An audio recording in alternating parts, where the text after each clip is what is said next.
You and other league officials have said that the league's commitment to diversity, equity, and inclusion extend beyond the sidelines and beyond the front offices and is applied to all aspects of the company.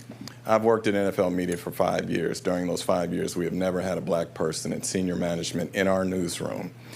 That's a problem because we cover a league who, according to league data, the player population is 60 to 70% black, which means that there is no one who looks like these players at the table when decisions are being made about how they are covered. Jim Trotter, an employee of the NFL Network, grilled NFL Commissioner Roger Goodell. More concerning is that for a year plus now, we have never had a full-time black employee on the news desk, which again is a problem because we cover a league whose player population is 60 to 70% black according to league data.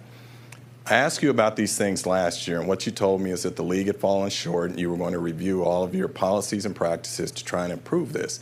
And yet a year later, nothing has changed. You know, James Baldwin once said that I can't believe what you say because I see what you do.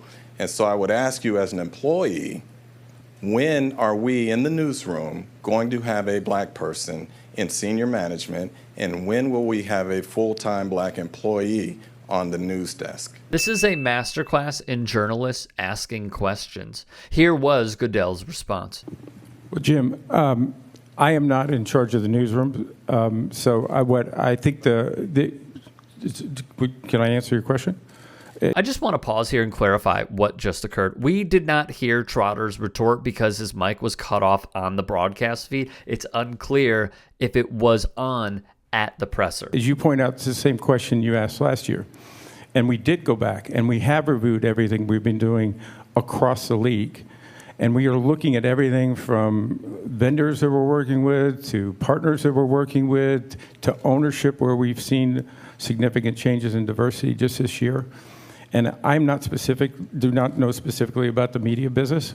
We'll check in again with our people, but I am comfortable that we made significant progress across the league. I can't answer the specific questions. Some of the data you may have raised there may be accurate, maybe not. Last year I was told some of it wasn't. We'll get to you on that.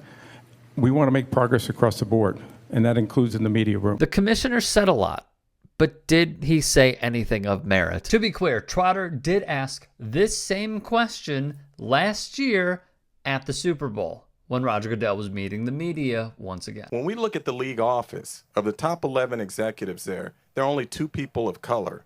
When we look at NFL Media Group, where I work, there is not one black person at the senior level in the newsroom who makes decisions about a league whose player population is 70% black.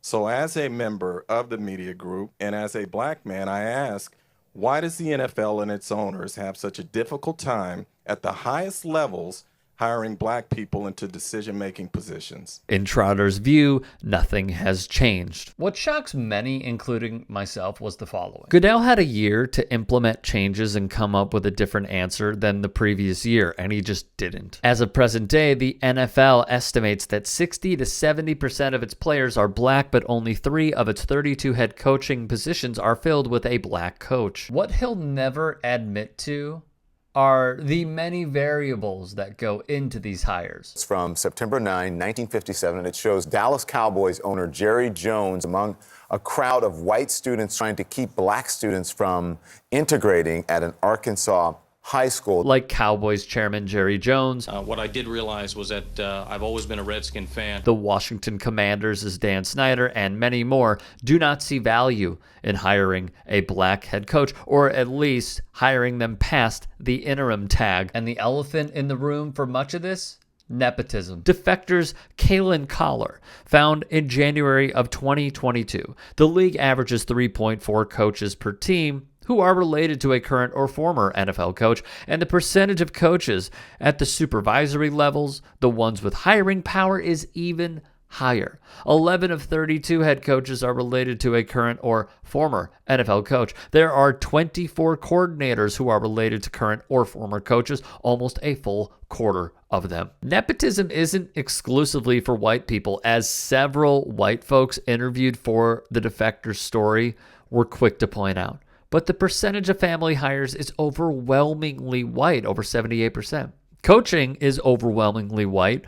Of course, 75% of all NFL coaches are white, according to the league's 2021 data. In media, per Trotter, nothing has changed since Roger Goodell said and took a vow to right a wrong and implement new changes. Goodell might claim to be comfortable in believing the NFL has made significant progress on diversity, but there was nothing comfortable about the way he answered Trotter's question. The NFL commissioner didn't even fake accountability for the league's media diversity problem. Instead, he attempted to pass the blame by claiming he doesn't know about the industry.